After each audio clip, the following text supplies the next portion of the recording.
Happy Wednesday, students. I'm going to cover the sample essay that I have posted under this week's work, just to make sure that everybody has a good idea what we're doing with this essay in terms of thesis statements, using descriptive language, and some other things. So let me go ahead and get to the sample essay. So as you saw, I clicked on Module 1. And I'm scrolling down to week 2, which is where we are. I'm going to click on that tab. And right here, the third item is your sample essay. And I'll take a look at the outline. But let me go ahead and do the outline first, just to kind of cover that. All right, so I'm going to expand this. So as you can see, this outline, this is in your assignment sheet as well. So what I want to talk about today is primarily this middle part, the body paragraph, along with the thesis statement. So you know, a typical 5-paragraph essay, which is what you're writing for this 3 places expository paper, has the introduction ending in a thesis statement. The final sentence of your introduction is your thesis statement. For students who are not sure what a thesis statement is, I have a handout on that, and I can cover that in just a minute. So we'll get to that next. So after you write your introduction, finishing in the thesis statement, you're going to have your 3 body paragraphs. Each one of those body paragraphs is going to give description, explanation of each of those 3 places. So you are going to spend, each one of these body paragraphs is essentially a little story telling the reader why these places are important to you, why they're important, how they fit in with this kind of bigger picture that you're telling with this expository essay, and giving physical as well as emotional, physical description using your 5 senses, the sight, sound, taste, touch, and smell, as well as an emotional connection. Why are they important to you? That's really important. You're not just physically describing the beach or your bedroom. You need to explain what about the beach, the bedroom, your classroom, your car, the baseball field, whatever those places are, you need to give some emotional connection to it. If you remember when you all read The Sanctuary of School and wrote about it last week. You did a really, really good job, by the way, writing on The Sanctuary of School. I was impressed with all of your insight. So, Linda Berry, that author, wrote about the emotional reasons why that place, school, was important to her. That is what you're doing with this essay. You are connecting these 3 places to you. And even though they may seem disconnected, they may not seem to have anything in common with each other, your 3 places, they do, because they have you in common. So you are trying to understand and figure out, what is it about these 3 places that you find important? All right, so let me go ahead and get out of this, and let me minimize this. So I talked about having thesis statements. So you've got this worksheet, this brainstorming and thesis worksheet, which is due Sunday night. Let's go ahead and click into it. So again, this is a place for you to do your work on your essay. And let me just say that this is not a lot of space. I understand that. And not everybody likes to type. I don't really like to type this kind of stuff either. So you can turn in a scan. You can scan in any kind of handwritten work you've done. anything that you've done that shows me that you've been working on brainstorming, pre-writing, kind of organizing, getting information, this is this beat, gathering information on those 3 topics. I have a scan app on my phone. I use the Adobe Scan app. It's free. There are a lot of scan apps. So any kind of work you do, scan it in. Make sure it's a PDF, though. Don't take a picture. That's really hard for me to see. So do a good scan of your work and upload that. Does not have to be this worksheet. This worksheet is simply a guide for you. All right, let me go ahead and get out of this. The thesis statement handout gives you a really pretty solid explanation on writing a strong thesis statement. So if we come down here, your thesis statement is going to list out, so what a thesis statement is it's the overall idea, the overall guide to your essay. It tells the reader and you, it's important for you as well, it tells the reader what they can expect to read in this essay about your 3 places. So your thesis statement is going to be something on the line of the most important, the 3 most important places that I have lived are Jacksonville, Okinawa, and San Diego. Or the 3 most meaningful places to me are. So you're going to have, it's going to be something like that. And we'll take a look at the sample essay and that thesis statement. And you're going to list them. So you're going to have the first half of that thesis statement is going to relate it to you. So after a lot of careful thought, I discovered that my most meaningful places are, and then you list them out.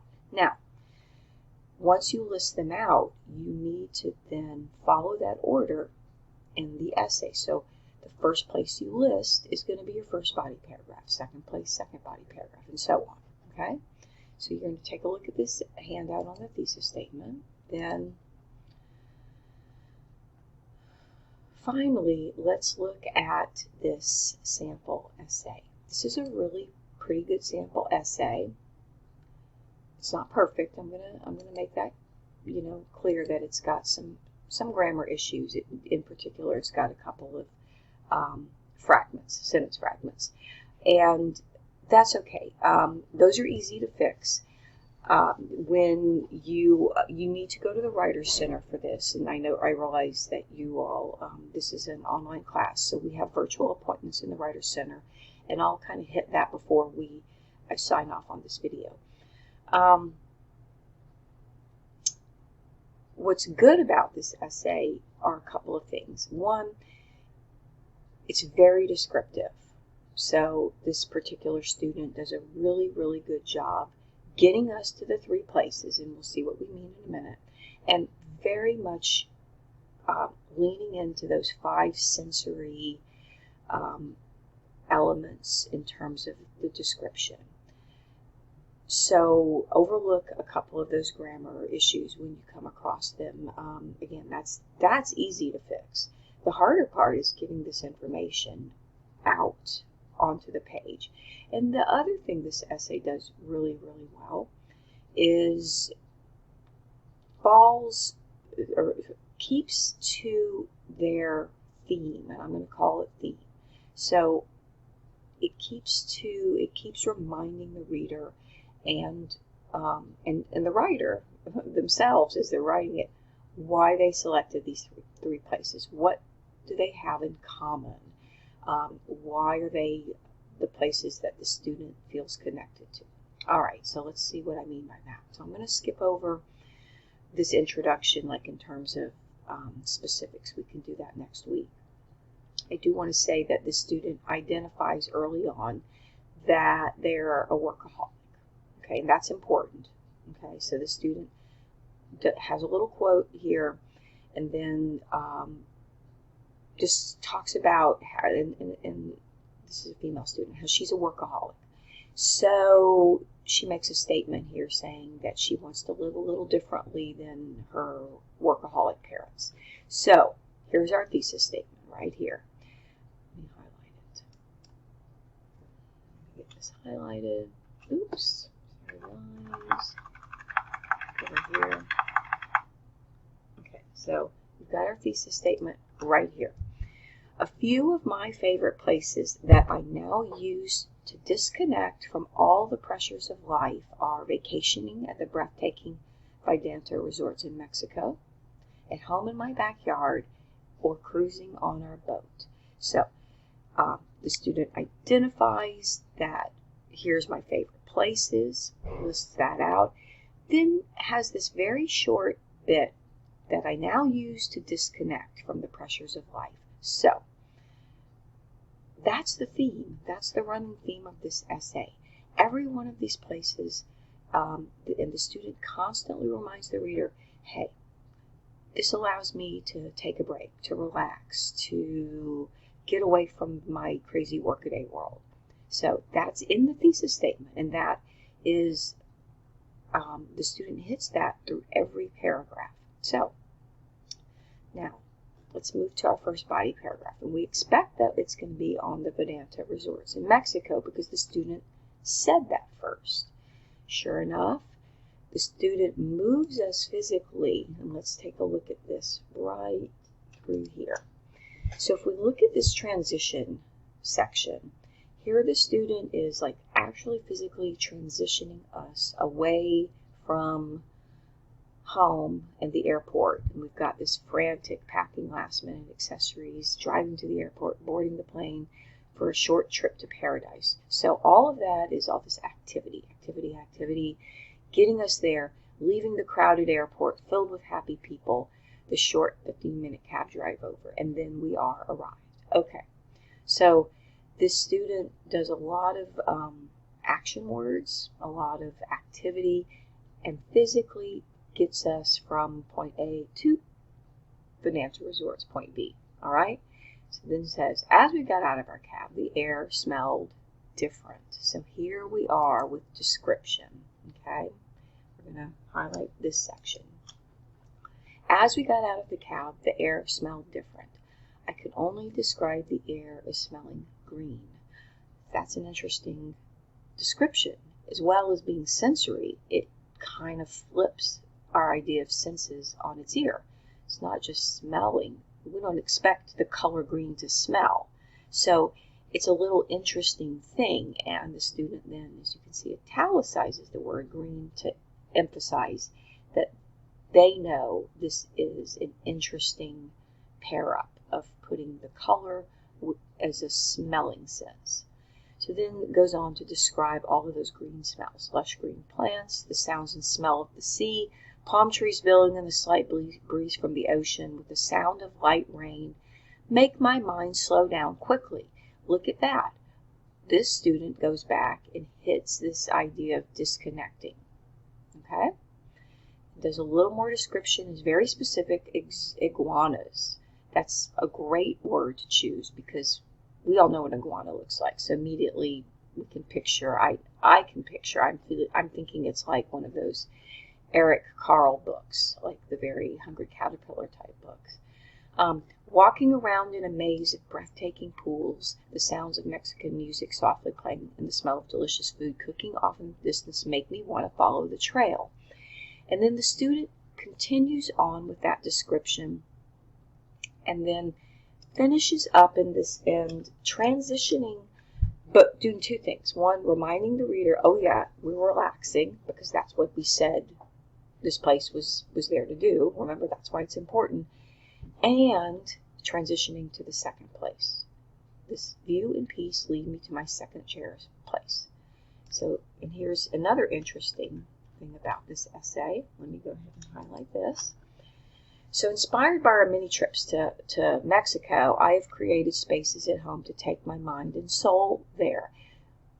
This calls back to the previous paragraph, as well as looking forward. Then the student says, when the garage, I think this is supposed to be door, closes behind my vehicle, I can walk away from the hustle and bustle of my day. Just like the last paragraph, this student physically moves us through her house into that back deck and reminds you, the reader, that this place is important because it's a place to unplug. Then the student does a very similar thing. I'm not going to read through it. I just wanted to point out, look, we've got gators, we've got dolphins, we've got all of these very specific animals. So if you read through, there's a lot of good description. It's all very sensory. And then there's this little call out to her sister, which adds some credibility, So this is sort of reminds us, oh, this is an actual person, writing this. And then, again, moving us, if we look at this, here is our next end of one paragraph, beginning of the third body paragraph, calling back to, or putting us forward to our third favorite place. And again, this movement, this physical movement, walking from the house through the grass, armed with sunglasses, small cooler, again, lots of movement, lots of specificity. We climb aboard and the adventure begins. Same thing, sensory description. Look at this, right down here. No phone calls, meetings, or problems to solve. Relaxation. Exactly what the student wants you to remember, and so it works really well. It's a very unified essay. Then we move into the conclusion, which I'm not going to cover today in this particular video. I really wanted to kind of zero in on the body paragraphs. Look how this student transitions from one paragraph to the other, how the student has a theme. This theme is relaxation. These places are not all the same, but they're the same because they all create relaxation in this student. That is your job this week, is to, let me go ahead and get out of here. Your job this week is to take that worksheet, and again, however you want to work that worksheet is fine with me. If you want to handwrite, I don't care. You are going to work on those details. If you read it, look at right here in blue. Why are they important? Why are they connected through you? Okay, they're connected to each other because they're connected to you. Your job is to figure out that connection. Okay. All right. Any questions? You go ahead and send me an email, and I will do my best to answer it.